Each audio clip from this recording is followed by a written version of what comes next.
I have a question for you this morning. How long can you hold your breath?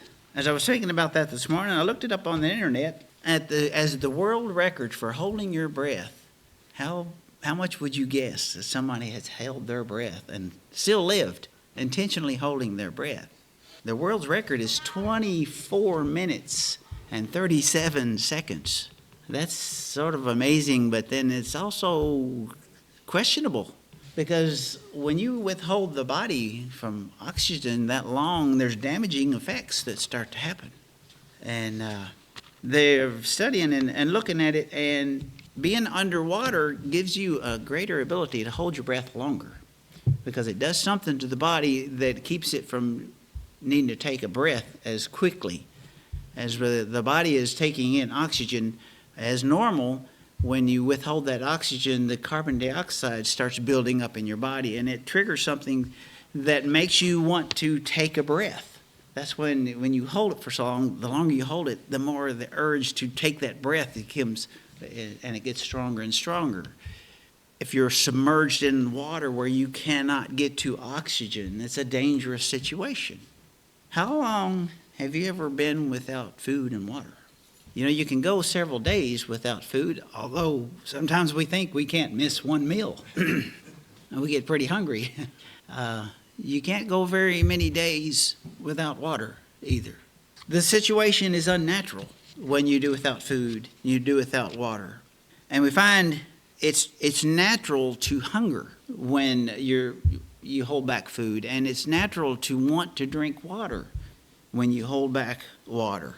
In Matthew 5, verses 6, Jesus says, "Those who hunger and thirst for righteousness shall be satisfied." When you hold back righteousness from a soul, it's also unnatural.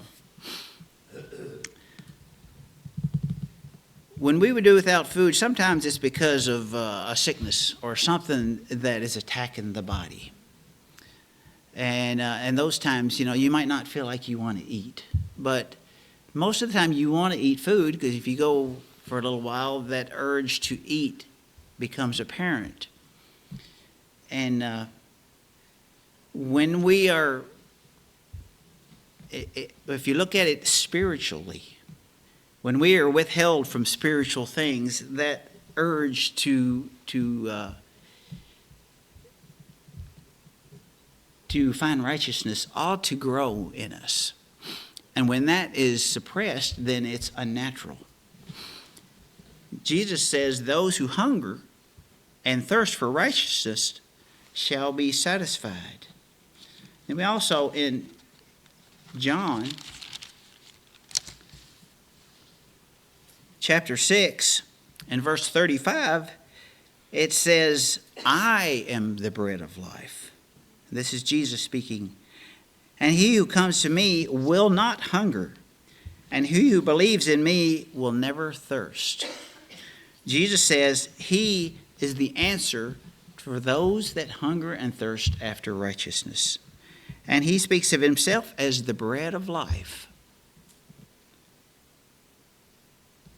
As we come around this table, we partake of that bread of life, so that we will not hunger and thirst after righteousness.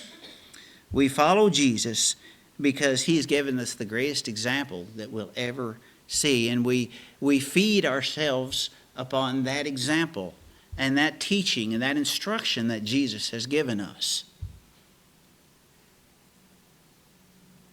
And we want to remember him for all that he did while he was here on this earth. But most importantly, we remember him because he died on this earth. Not just because that he died, because all men die. But he died in a way that was different from all the rest of the people that lived on this earth. He died paying the cost of our sins, paying the cost of your sin, paid the cost of my sin in his death. And yet he was without sin. He did that because he loved you and he loved me. And he took on all the sins of the world, even though he had never committed one himself, which is utterly amazing to us because we are so weak and fragile and we fall so much, but he never fell.